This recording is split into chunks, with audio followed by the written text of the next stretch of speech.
I was interacting with my friend near to me, that is the technician. So welcome. This is for the registration. I repeat that this is the virtual session 2 entitled Community Psychology in the Face of Contemporary Challenges and Emergencies. It's a great pleasure to see you, even if it would be a great pleasure also to be in the same place.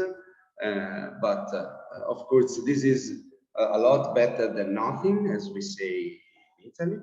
And I tried to enlarge the time scheduling we had, so reaching 1 hour and a half instead of 1 hour, because of course to listen to your thoughts without having the possibility to interact, to make questions, is going to be will be frustrating.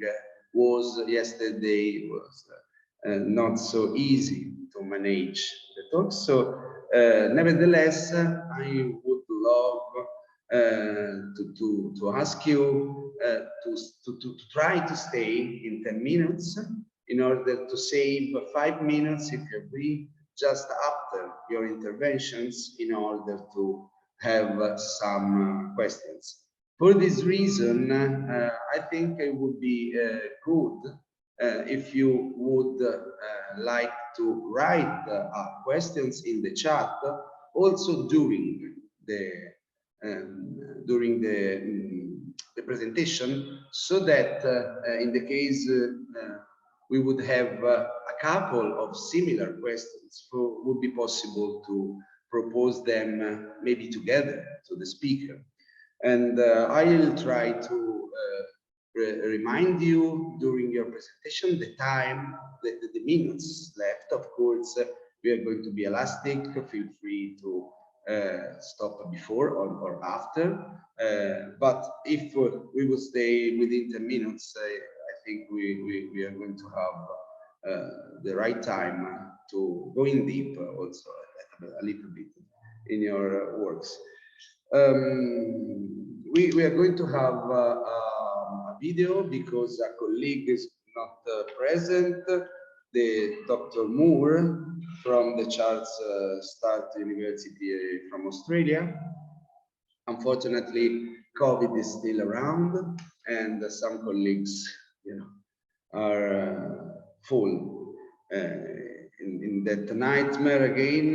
We wish for them the best, and some of them sent a video, and of course it's not going to be possible to make questions, but we could reach them using their emails in the case someone would be interested in the job.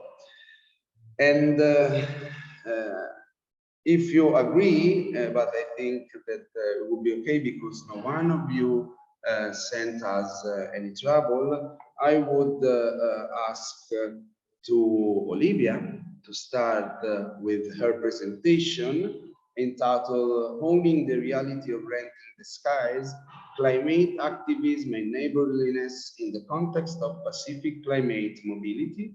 And Olivia comes from the University of Auckland in New Zealand.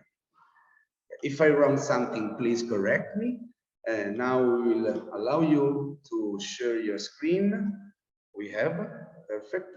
And I will use the chat, Olivia, to remind you the time. It's okay? Perfect. Perfect. Thank you so much for that introduction, Andrea. And thank you to you all for coming. I'm not sure what your time zones are, but for me, I'm calling you late on Friday night in New Zealand, Aotearoa, New Zealand. And I see several people from Australia, so I'm sure it's heading into the evening for you too. So today I'm going to be talking to you about the concepts of climate activism and neighbourliness and as how they relate to climate mobility. This presentation relates to my PhD research here at the University of Auckland, conducted alongside the Tuvalu and Kiribati communities from the Pacific, from low-lying Pacific Islands, who are living here in Tāmaki Makaurau, Auckland. And the overall project is looking at the wellbeing implications of climate mobility to Aotearoa, New Zealand. I myself am Pākehā, so that means I'm a white New Zealander and I have European ancestry. And a lot of the people I'll be talking about today also share some similar ancestral ties, all Pākehā. So the talk today will briefly outline some recent dilemmas within the climate movement here in Aotearoa, New Zealand. I'll then discuss the ties between climate mobility and colonialism that might underlie these dynamics, and then pivot to talk about this ethic of neighbourly solidarity in Aotearoa, followed by some concluding thoughts about our discipline. So in 2019, School Strike for Climate Auckland, which is a youth-led, particularly high school student-led climate organisation, planned a protest on the same day as Polyfest in Auckland, which is a youth cultural festival of importance, particularly for Māori, Indigenous New Zealanders, and Pacific youth. So the organisation School Strike for Climate later got called out on international television for having arranged this very poorly. And this sort of sparked renewed efforts to centre Pacific voices at the following strike, which was led by this slogan, "Climate change is Pacific genocide." However, School Strike for Climate Auckland ultimately disbanded. They identified having been a racist, white-dominated space, which is in this post here that you can't quite read, and that they had avoided, ignored, and tokenised Pacific and Māori activists. The responses to this post were mixed. Most activist groups agreed that the systemic racism within the movement really needed to be urgently addressed. So these issues of silencing or misrepresenting Indigenous and Pacific issues are not new, but have systemic and colonial roots. So this colonial lens stems from the historical exploitation of Pacific peoples during the 18 and 1900s across Oceania. Practices like resource extraction and blackbirding, which is the forced indentured labour of Pacific peoples, saw Pacific bodies be exploited, relocated, and dehumanised for economic gain for the British Empire. So as this placard held by youth activist Chanel Lal alludes to, these responses to climate change in the Pacific today are upheld by the kind of ongoing legacy of these colonial mindsets, which permit ongoing fossil fuel extraction at the expense of Pacific peoples' lifeways and their ways of being. In other words, they view Pacific peoples as expendable to the climate crisis. So these interconnections between climate change and colonialism might also be considered to underpin the lack of progress worldwide on climate mobility.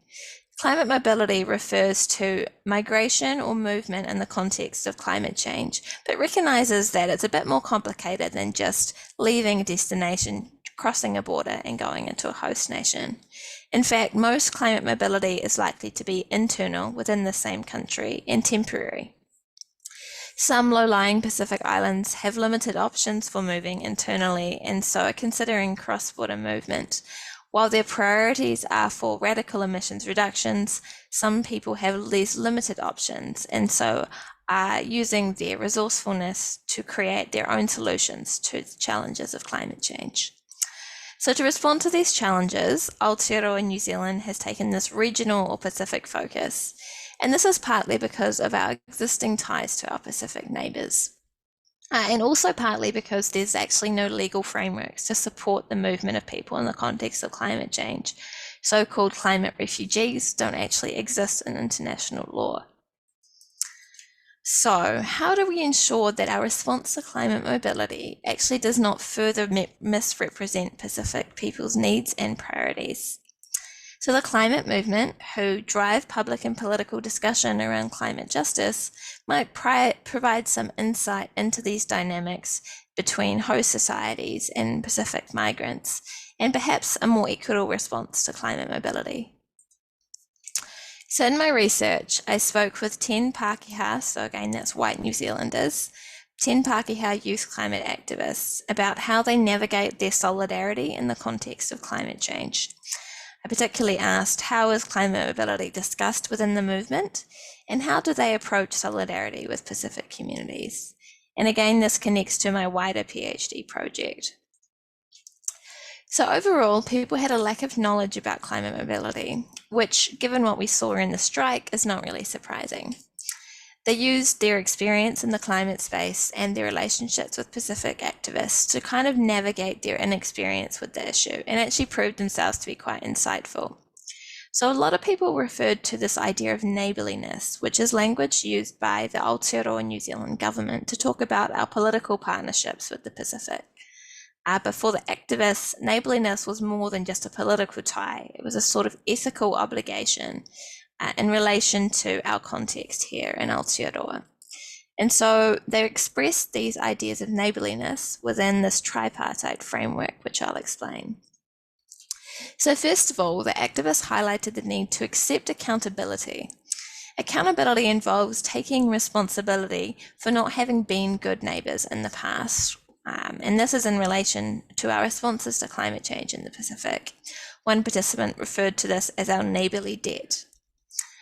So accepting accountability means that any future steps towards climate action must reflect our insufficient action or our poor track record on climate change in the past, alongside our participation in colonisation in the Pacific, because these things are interconnected.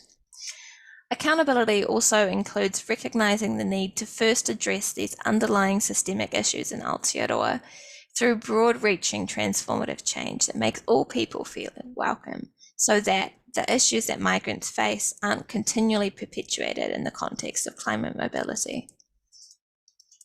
They also talked about the need to rethink hospitality. And what this means here is rethinking what it means to be a host in the context of migration. Often those who come into New Zealand to Aotearoa feel the pressure to conform to dominant Pākehā norms, being individualised, neoliberal and capitalised. And so they thought that there's this need to decenter Pākehātanga, which means, I guess, whiteness in the context of New Zealand. And within this, there's a need to recognise Māori as the Indigenous peoples of New Zealand and co-host bound through our treaty, Te Tiriti o Waitangi. So Māori values of hosting centre manaakitanga, which means a mutual care and reciprocity.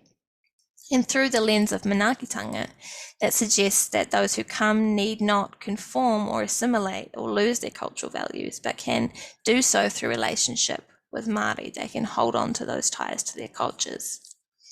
And finally, part of rethinking hospitality involves ensuring that people are provided with wraparound resettlement support, as you would support a guest who came into your home. And the final component within neighbourliness is this negotiating relational connection. A lot of activists recognise that these relational qualities of neighbourly partnerships can be missing in the context of climate change, and a lot of this stems from differences in engagement and understanding of the climate impacts.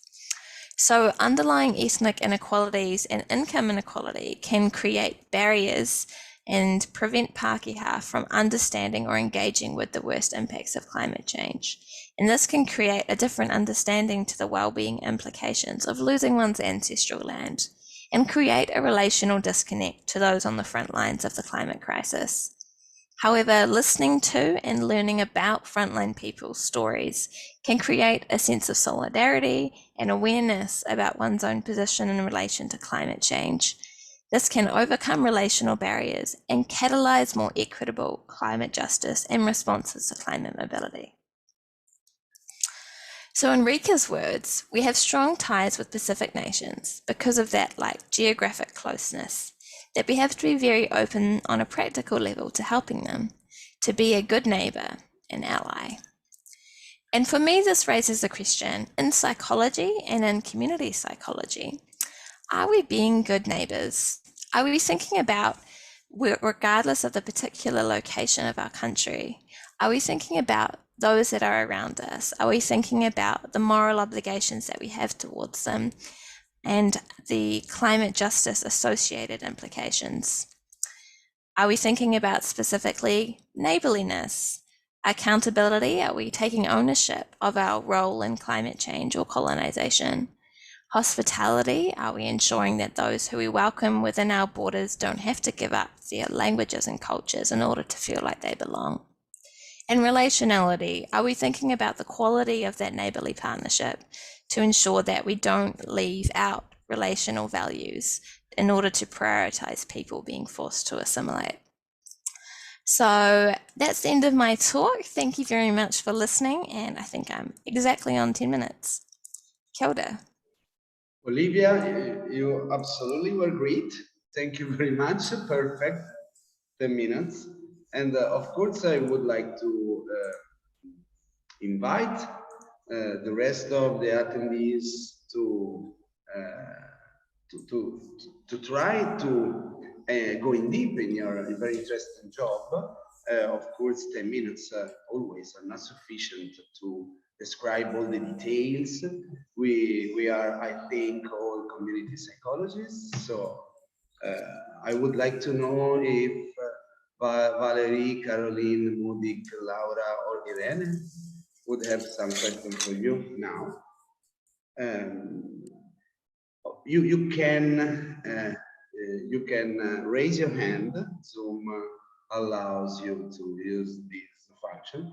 I want just to break the ice, let's say, with a question about the recognition of this sense of loss. I would like to know something more about the methodology you adopted, and if you thought to use participative methods, if you use groups or single, let's say, session, and if the concept of awareness has a role in this part of your research. So I think there was a lot of questions in that question. First of all, in relation to what you asked about the sense of loss, the understandings that we have about loss in the context of climate change didn't actually come from this particular part of the research project, but through our conversations with the wider communities, those from Kiribati and Tuvalu. People do have this really strong sense of connection to their ancestral lands and are really concerned and saddened about the prospect of losing that, whether that's through assimilation in New Zealand, or whether that's through the kind of interconnectedness of land and identity and what that means if you actually lose your physical land that you stand upon. Your questions around methodology, this project, this particular element with the youth climate activists was not a participatory part. We did try and engage the activists in the understandings of the transcripts and our analyses, but the rest of the project has really taken a sort of collaborative and participatory approach. So the overall idea is that we're working alongside one another to try and create change around how New Zealand understands immigration in the context of climate change. And in particular, the fact that there's no climate visa for people to come, and so they're having to sort of migrate on this individual basis and navigate these issues in their own stead without government support. Yeah. Other notes on methodology, we analysed the data kind of underpinned by the Talanoa research methodology, which is a Pacific method, and it's about this kind of free-flowing interaction within the interview that ensures that it's not too structured and creates a sort of empathetic exchange between individuals, and then analyze that specifically using thematic analysis. Yeah, I think I answered all of your questions, but please correct me if there's still things that you would like to know. Don't worry, actually, the last was about the concept of awareness, but I would like to read you the actually suggestion of Caroline that is in the chat about the fact that probably, and I agree with this with this phrase, there is an interesting issue reimagining not only the past but also the future. And yeah, I would like you would follow this challenge or this inspiration to say something about the project. Thank you, Caroline. Absolutely, I agree with that. This is kind of fundamental to any research on climate change in the Pacific, is that what's happened in the past is intimately interconnected with what's happening in the future. We can't really think about the impacts of climate change and this idea of vulnerability without thinking about the reasons for which people become vulnerable and the ways in which, for example, colonization has contributed to that. It's also, I think, important when we're working with different communities who have different understandings of time, particularly for people from Tuvalu and Kiribati, kind of the past and the future interwoven. There's a proverb, although it's not from their languages, it's from the Māori language, Te Reo Māori. It's where walking backwards into the future, kind of holding that which has happened as we go forward. So yeah, I really agree with that point there, Carolyn. Thank you very much, Olivia. And sorry if I try to respect the time. Olivia actually was really perfect.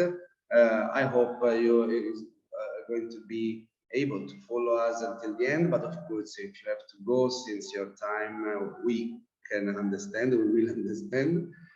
Thank you again. And now we could pass from the next speaker, which is officially Lipat Shamonir. I don't know if it's she or he's present.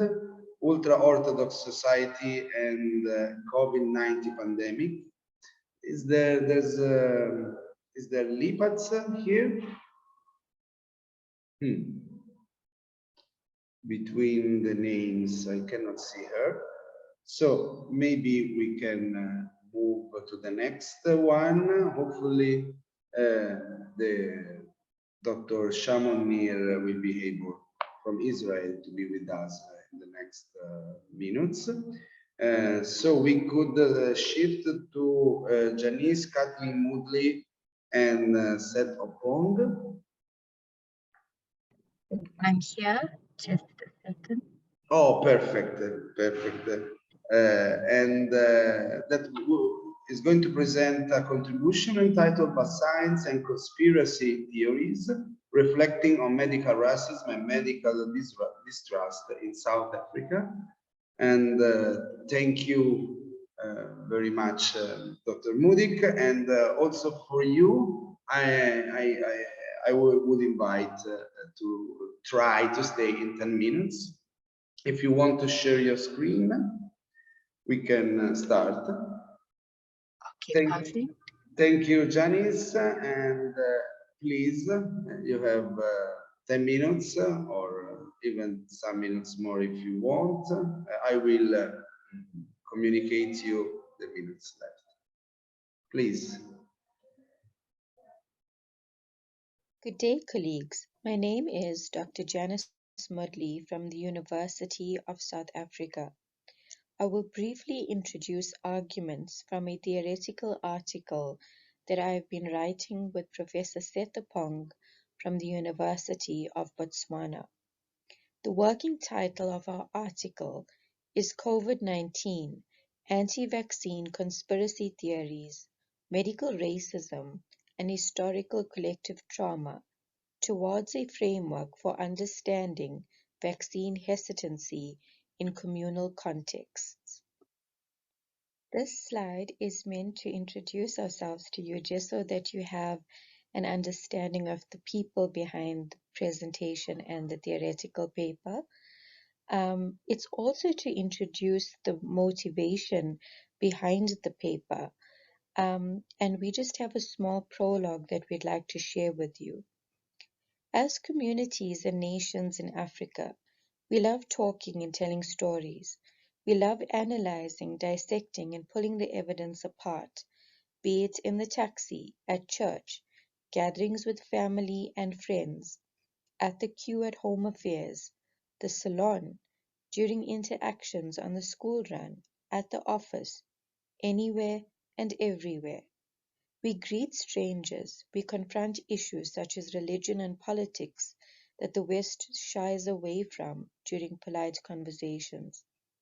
So as a daughter and son of South Africa and Botswana respectively, we were all too familiar with the conspiracy theories that began to emerge following the manufacture and distribution of the COVID-19 vaccine. When you have lived our reality, it all seems plausible. We relied on the communal to make sense of the uncertainty of it all. Together we came to decisions on whether to vaccinate or not. Many of the academics, professionals, family, and community members that we interact with on a daily basis made the decision not to. They had lived through too much and understood that there is some truth in the conspiracies. There always is.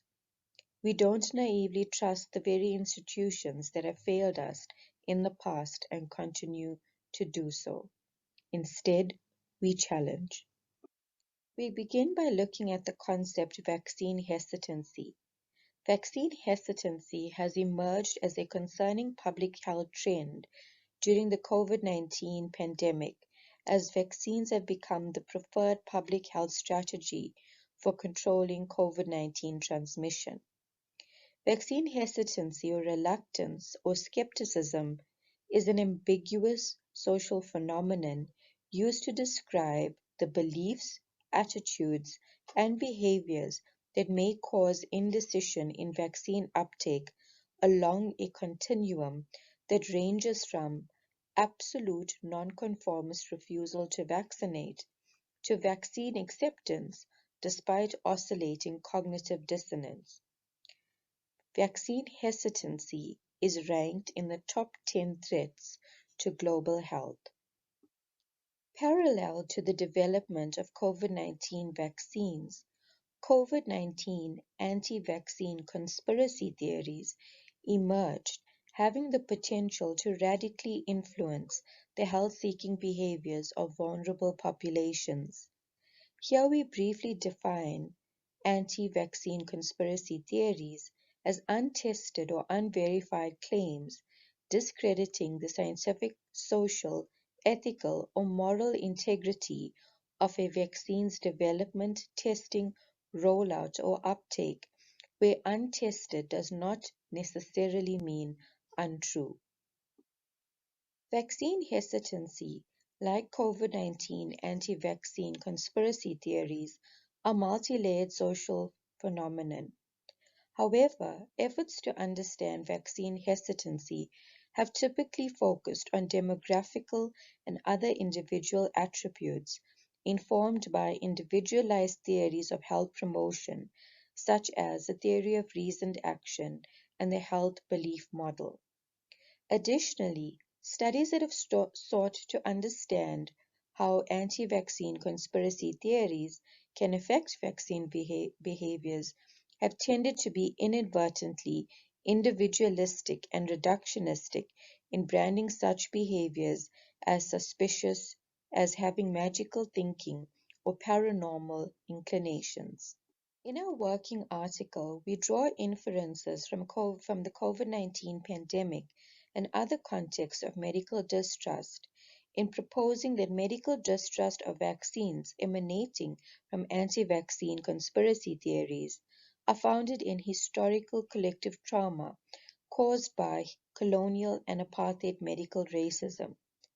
It is proposed that the credibility of anti-vaccine conspiracy theories, irrespective of the scientific refutation and evidence, may not be believed because of the collective colonial and apartheid histories of exploitation, subjugation, oppression, segregation, and degradation on multiple levels of level and social identities within the South African context.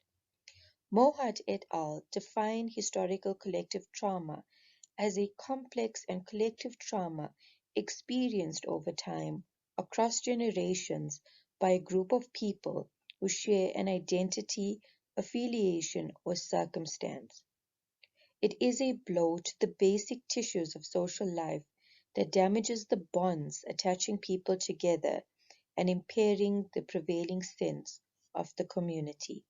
These collective experiences of historical medical racism that may result in a collective trauma across generations offers important insight into the historical colonial and apartheid ghosts that may pervasively haunt the health-seeking behaviors of South Africans within the current COVID-19 pandemic.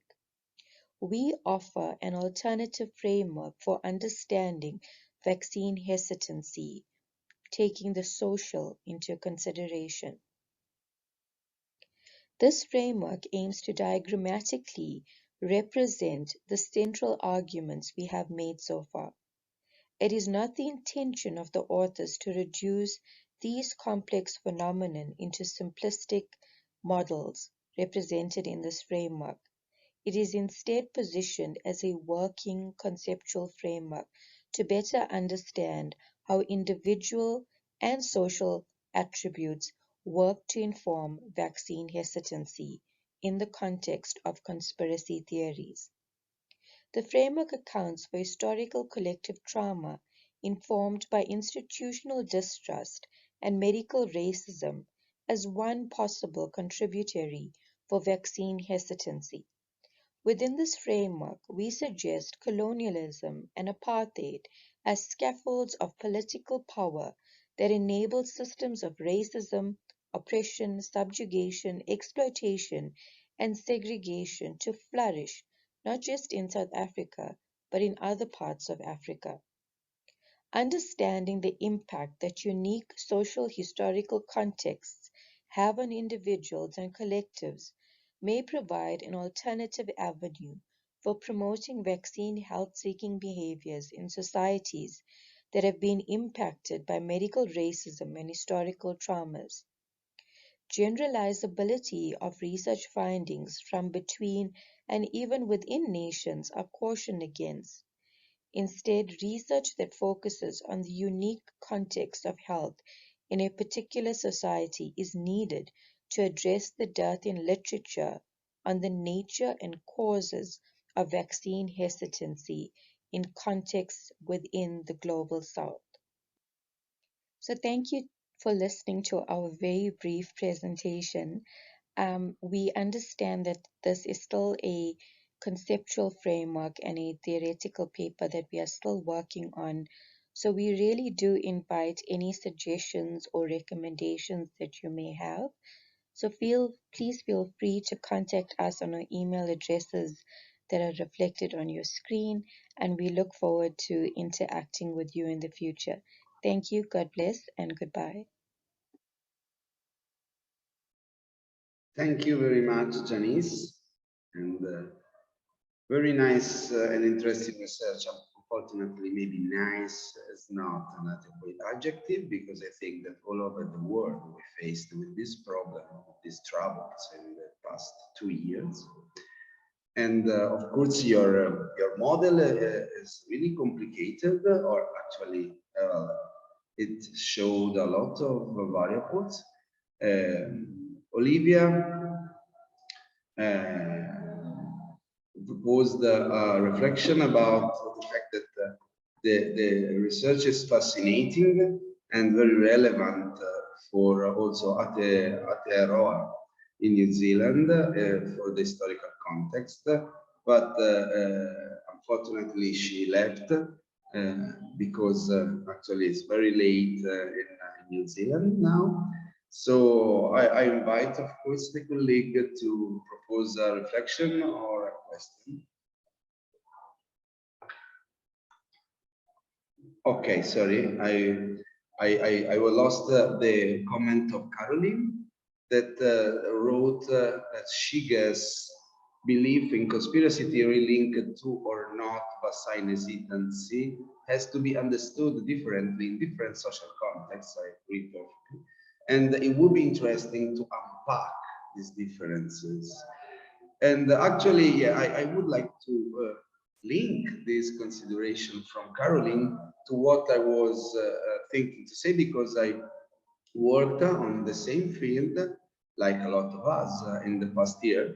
And for Italians, for Italians, we found that vaccine hesitancy was not related to vaccine fear, was not related to political belongingness, but was related to a strange combination between sense of community and locus of control. And in a really strange way, I don't want to talk about the research from me, but I think, yes, that Caroline is absolutely right, because I didn't read anything about the same recipe for different cultures, but different results. So, Janice, do you want to say something about this? Do you have any information or data that could enlarge this reflection? And of course, everyone feel free to unmute your computer if you want and to intervene. Can you hear us? Yeah, yes. Can you hear me? Can you hear me? Yes. Sorry. Yes, so we're busy collecting data because this, vaccine hesitancy has been such a health consideration even prior to COVID-19. But I think that with the pandemic, it's really become an issue within the South African context. And when we wrote this theoretical paper, it was really based on anecdotal evidence from discussions with family and friends. And we're so quick to dismiss conspiracy theories as something, from the typical paranoid schizophrenic, but we don't realize that, it was professionals, people even within my space, from the academic space, from the medical sphere, that were resistant to taking the COVID-19 vaccine because in our various spaces and in international spaces, there were scientists that were coming forward and saying, if you take this vaccine, you will die in 2 years. So, it really got us thinking beyond, just the normative ways of that conspiracy theories and people that believe in conspiracy theories are portrayed. So we're in the process of collecting data, and I find this such a fascinating area, especially looking at the different social contexts and, trying to establish what informs conspiracy theories within different cultural contexts. And I think that the one thing that the pandemic has taught us is that, stereotyping or generalizing or, uncritically importing studies from one context to the other does not work. Especially when you want to develop health interventions that actually work. And we find that that's happens so often within the African and South African context that I don't know whether it's academic laziness or public health laziness, that we just go and take very beautifully executed papers or studies from other countries, and we think that it's going to work here. The lived reality of people in South Africa is that when you tell us to social distance, but we live in shacks, where we're living with like 10 people in the same room, that then it comes from a very privileged, uninformed position to say just social distance and you won't get COVID. Or when you're traveling in a taxi with 20 people in a single vehicle, social distancing and sanitizing sort of goes out the window. So my study, I understand my privileged position as an academic, as a middle-class citizen within the South African context. And I felt that, especially coming from psychology, from the public health sector, that we really need to study our own people. We really need to understand our own context so that in future, if there's another pandemic or even within the context of finding solutions for other public health problems, that we actually understand our context and develop health messages that will be informed by our context rather than just this uncritical importation of ideas, no matter how brilliant these ideas may be. So that's our positioning, and we're definitely moving towards bigger studies so that we could map this out with a lot more clarity. Thank you. Thank you very much, Janice. Actually, very interesting perspective, I would say. And I would like to go on, so try to save some time for the end of the session. If anyone else has some consideration or questions for Janice, I would like to say thank you again, Janice, and I would pass to the Professor Kagan. It's nice to see you, Caroline, and that is going to present a research entitled "What Has Community Hearts to Do with a Visible Future?" And Caroline is from the independent, is an independent from United Kingdom.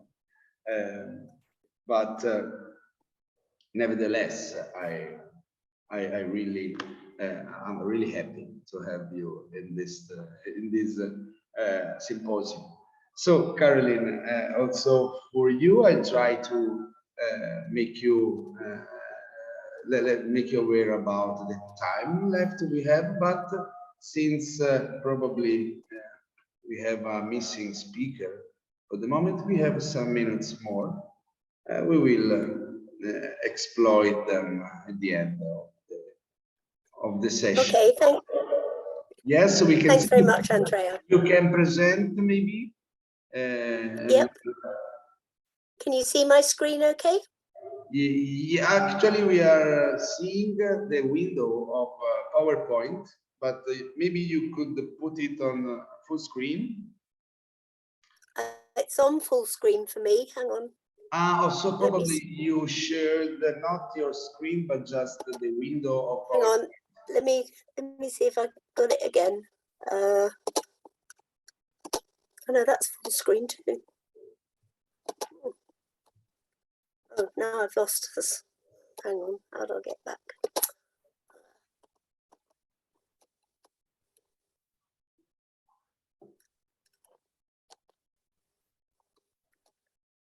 Tell you what. I won't try and share the whole thing. I'll just share. You see that? Oh yeah, perfect. Yep. Okay, that'll be the only. Yeah, be the only slide I'll be using. Okay, so my talk's about. It's really linked to one of my comments earlier. It's about envisaging a different future, what we call a viable future, and one way to think about the challenges facing us due to climate change, due to the economy, due to social inequalities, is to try and envisage what that viable future might look like and what it'll take to move towards it. So the answer to this question will obviously be different in different places, and I'm drawing on work in the post-industrial global north, specifically Manchester in the UK. I'm a member of a social action collective called Steady State Manchester, which pushes for a viable future in the city region of Manchester. We try to analyse and challenge policies and practices that promote unsustainable ways of living and offer viable alternatives. So while most of our work is at regional level, we recognise there's an important part to play in geographical neighbourhoods. Indeed, this is at the level at which we're most likely to have success in experimenting with and both creating and strengthening places of collaboration and solidarity, away from places of individualistic, privatised living. We sign up to the notion that a sustainable and viable future must combine economic, environmental and social change. So a viable future then depends on acts of solidarity, connections and living with abundance, but not with the current levels of consumption we see in the global north. Sorry. It'll be one where people's needs can be met locally in diverse and pleasant places. So whilst our work much can be achieved through national and policy making, as I've said, it's at the local neighbourhood level that communities will develop resilience and become better places to live. This is not going to be achieved through developing complex networks of contribution, not exchange, contribution, sorry, this will be achieved through developing complex networks of contribution, not exchange, care, not individual advancement, purpose, not competition for profit. Sorry, Caroline. We need to strengthen. Sorry, Caroline, we are blocked on the live illustration. Is it? You've okay? lost what? Yeah. You've lost. Okay, I'll stop sharing. I'll stop sharing. Okay. No, Is that okay? Share it again, maybe because okay. we were watching always the same picture. I don't know if. Oh yeah, it's only one picture now. Okay, perfect. Sorry. So please Yeah. continue. No, it is only one picture. Okay. let's go.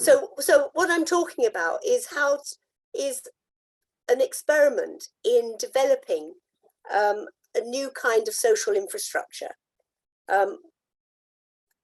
developing spaces that brings us communities together, an infrastructure that enables conviviality. And one such activity is an arts festival. And I've been involved in running an arts festival in my neighborhood. And this is a picture of last year's arts festival. This was produced by an artist as part of the arts festival itself. So this is an arts festival that is run by local people, for local people, involving local artists. It's not an arts festival that brings in elite performance or elite acts from outside, and it doesn't try to attract visitors from outside. That in itself has some tensions because you can get funding for arts festivals that are elite. It's very difficult to get funding for arts festivals that are local. So this year we ran the festival for a whole month in May and supported 170 different events, literally hundreds of individual artists or groups of artists. 7 schools were involved, and the festival took place in 45 different local venues. In addition, some community groups put on their own mini festival as part of the month. As you can see from this picture, the kinds of art involved visual art, photography, film, graphic art, musicians, singer-songwriters, choirs, poets, dancers, literary artists, comedians, puppeteers. I think we probably had some of every form of art that you could imagine. And the different kinds of events. So some things were put on in people's own gardens. People had art exhibitions in their own houses.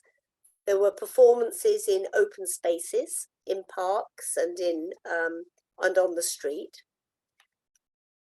The different kinds of venues, as I've just said, some of them were homes, some of them were open spaces, some of them were bars, cafes, churches or church halls, schools, all sorts of different places, most of which wouldn't normally be used as venues for art.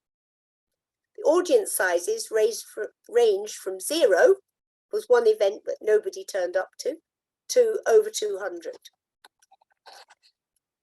This whole arts festival was put on for less than £3,000, which I can't do currency conversions, but that's a very small amount of money to run such a large event. So how did the festival contribute to social infrastructure, conviviality, and a viable future?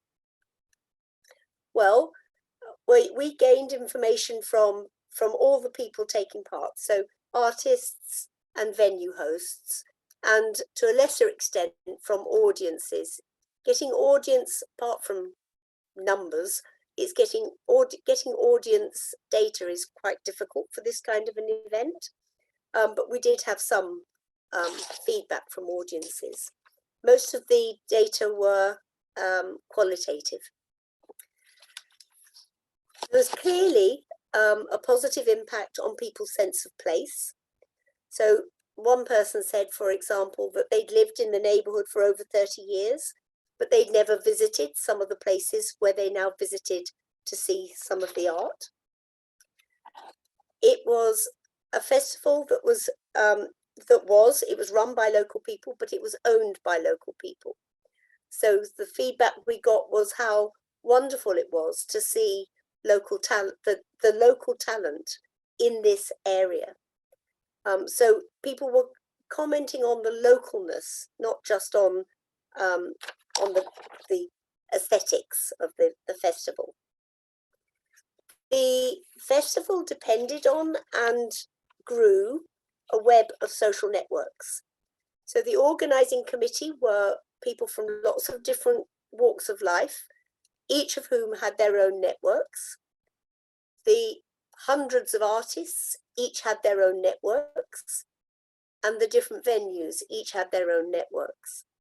And a web of social networks is a really important notion, a community psychological notion, I think, for understanding how to improve community resilience at a geographically local level. It was a carbon light festival. The only carbon costs we had was a little bit of electricity if people were using PA systems, and some of our printing costs for publicity. But other than that, there was very little travel. Nobody claimed any travel costs. One of the advantages of having local events is that everything is within walking distance, so people don't have to travel out of the area to be entertained.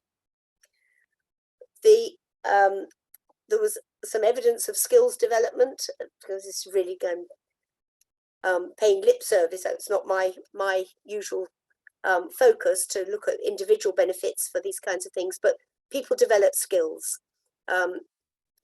Artists develop skills, some of the audience through workshops develop skills, and members of the organising committee develop skills.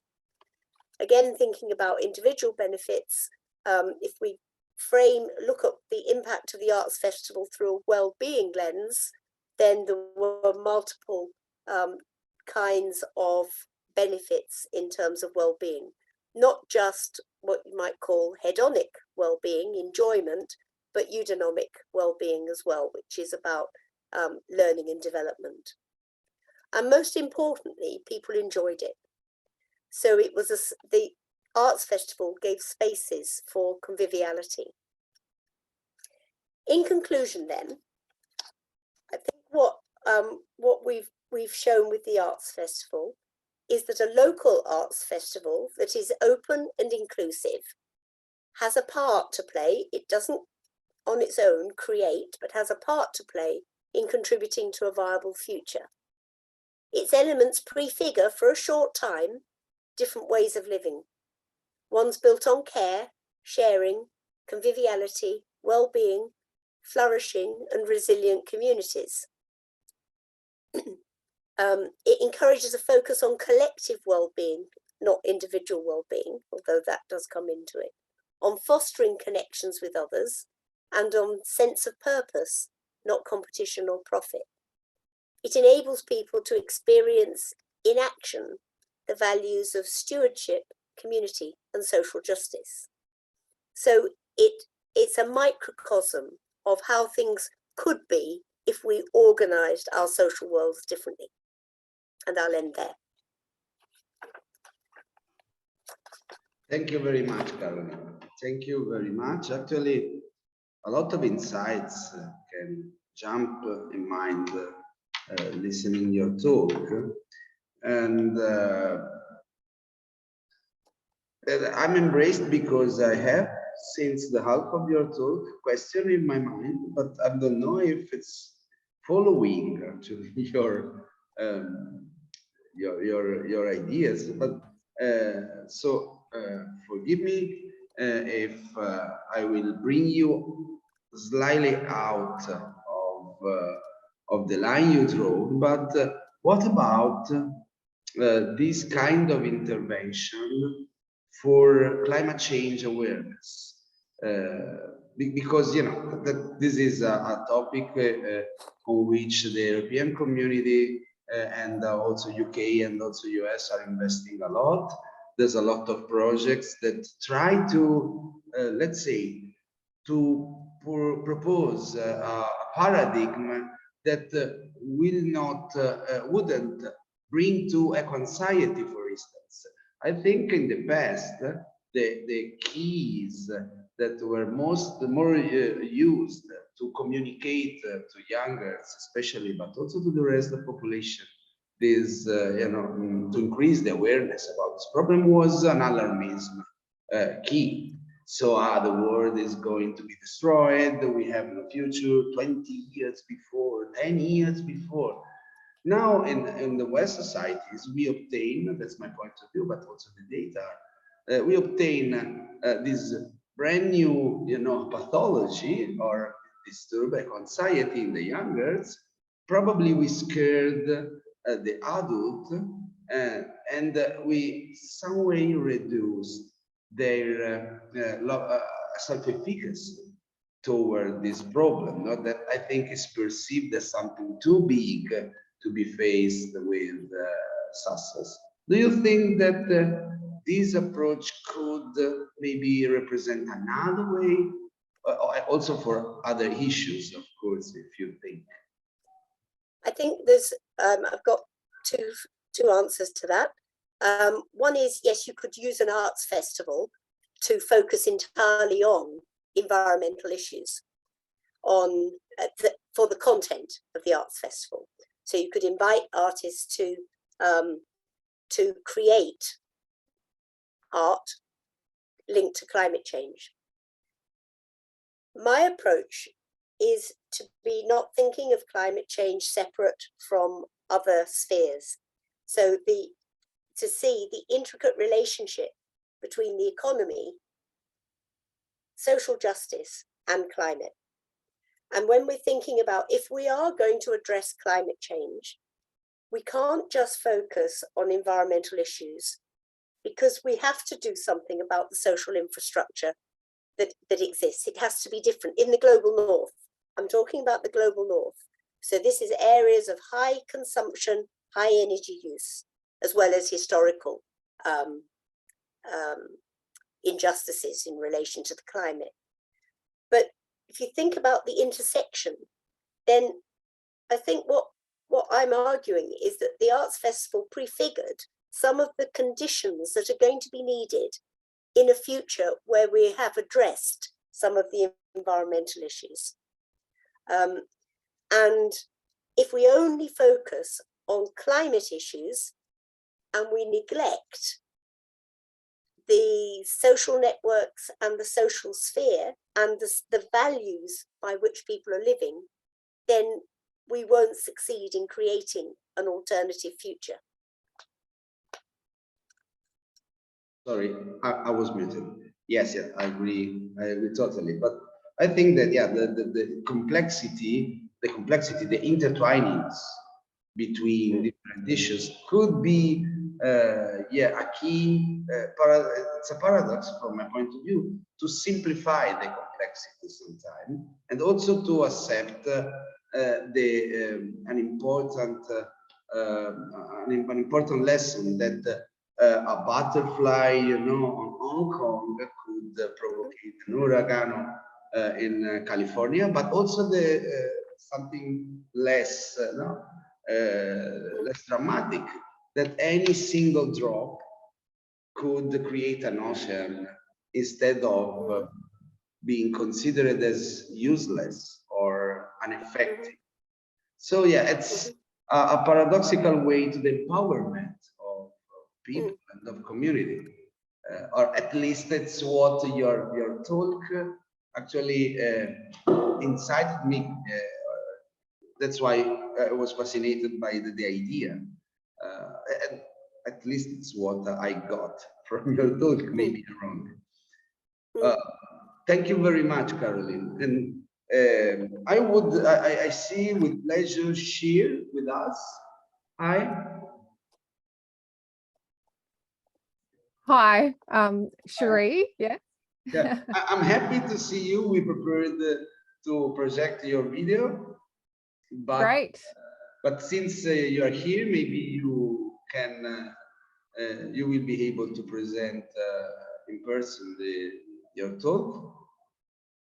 Oh yes, I can certainly try to. If you yeah, have sure. trouble, I can transmit your video, and maybe later we could ask you something if you prefer. No, I can try to. Sorry, hold on a second, and I'll just share. So am I okay to share my screen and start Yeah. the presentation? Okay, thank you. And just while you are searching to project your screen, as for the other, I would ask you to try to stay in 10 minutes, so we will have some minutes for a question or for a consideration, if it's okay for you. I will remind you by chat the time the time left. And so thank you to be here, Shir, and please. Thank you.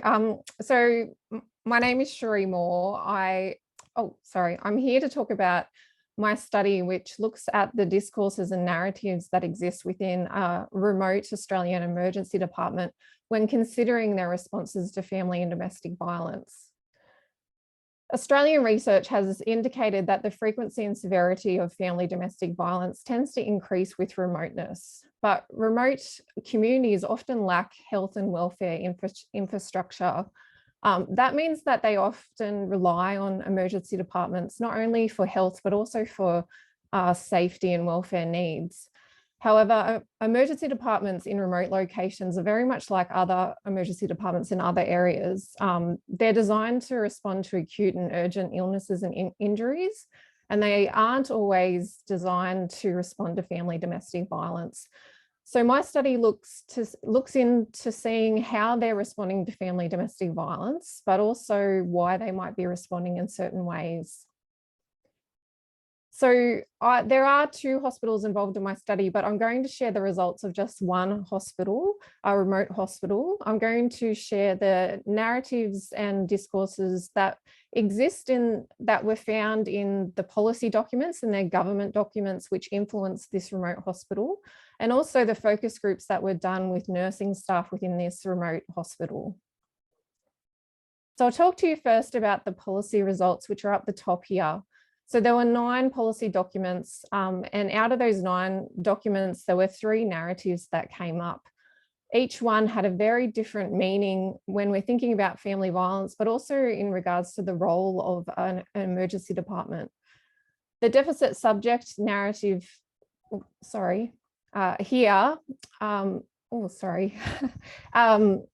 tended to be in documents that were a bit earlier.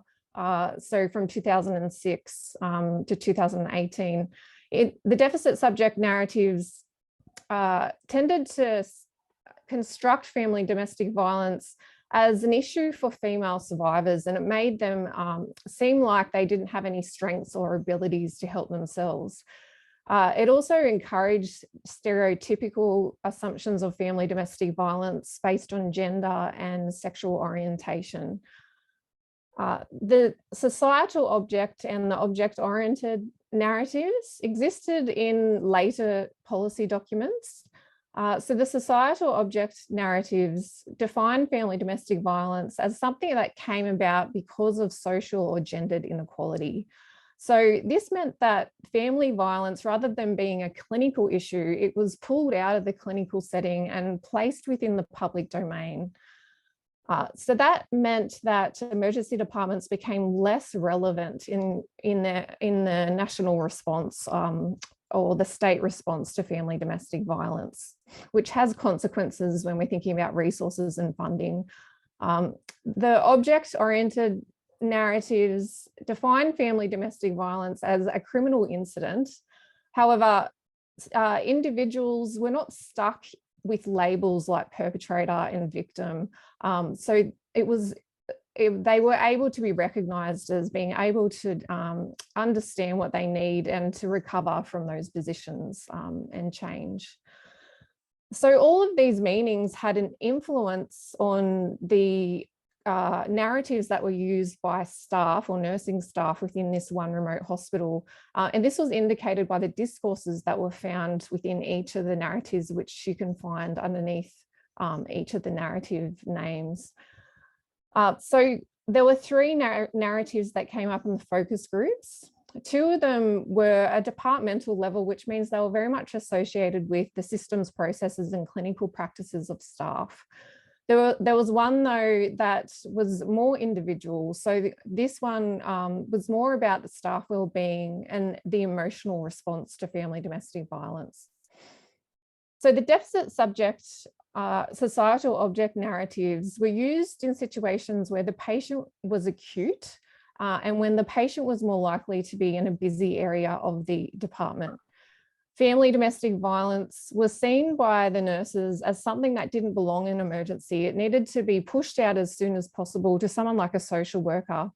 They were very preoccupied with the physical needs of the body of the patient. And this meant that family violence was often overlooked.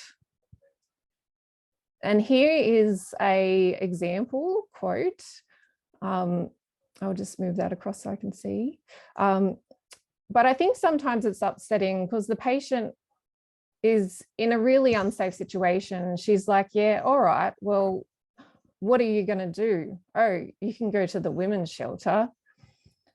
I don't know, like, what do we have up our sleeve to offer this woman? I can't fix this. This is not me that can fix this. This is a massive issue.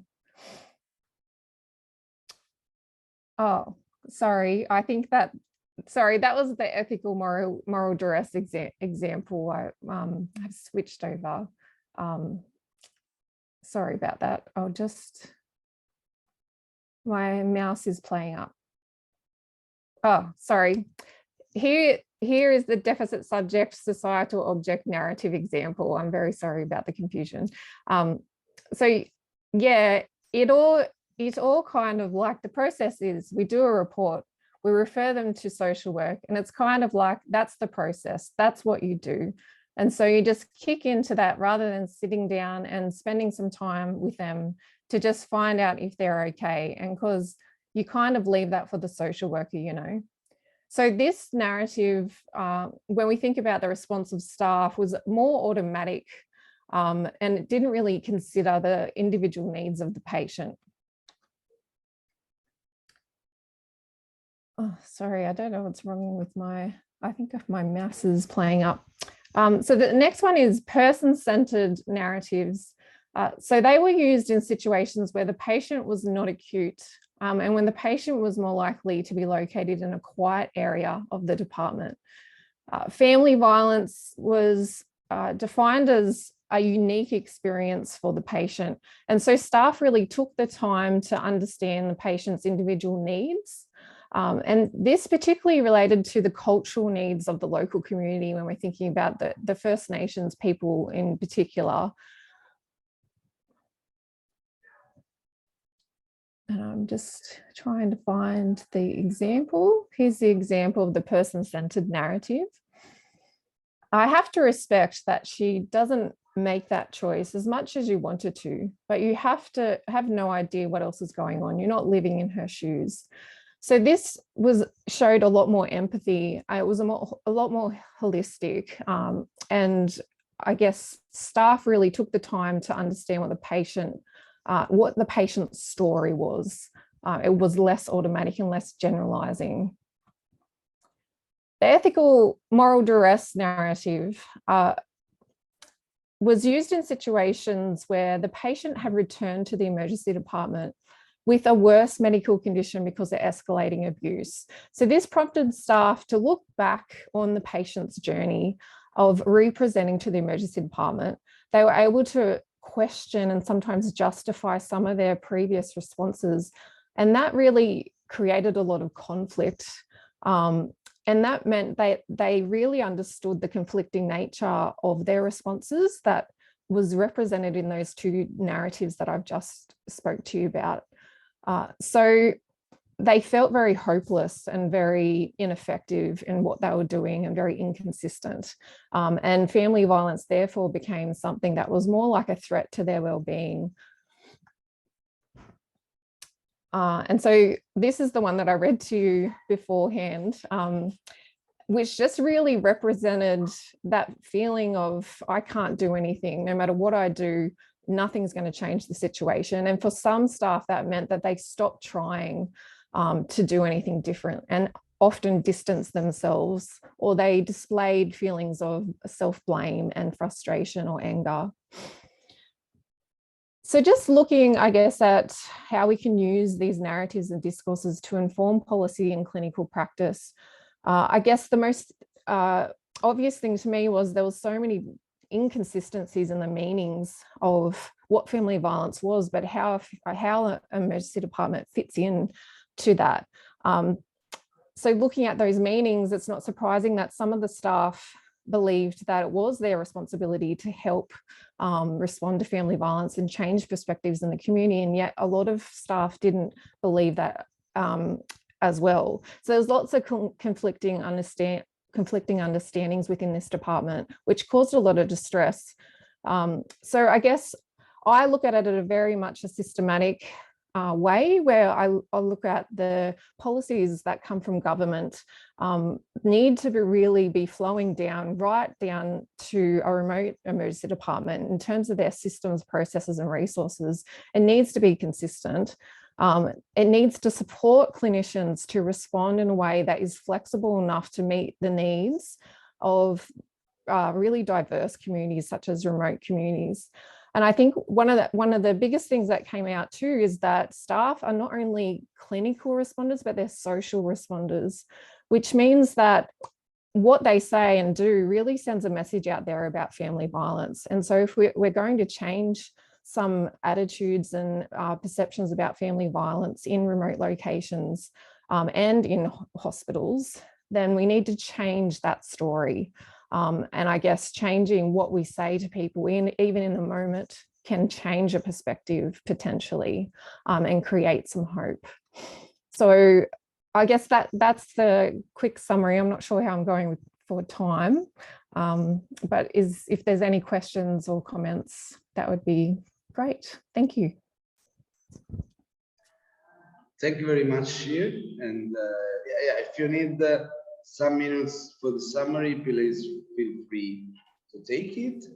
And also for you, of course, I would the colleagues to share their comments or questions by the chat.